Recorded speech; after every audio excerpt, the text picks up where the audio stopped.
Guys, and welcome back to this channel. In this video I'll be showing you guys how you can turn yourself into a Sims character on CapCut PC.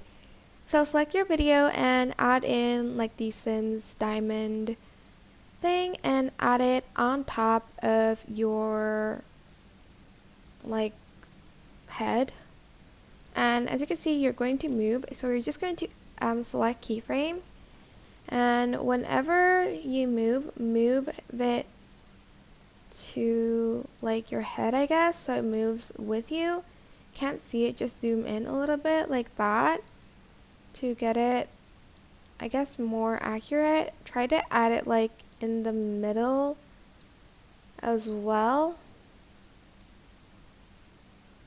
and like she goes like up a little bit like the head, so you're just going to want to do that, and just again here goes up a little bit so it looks natural, like it's moving with the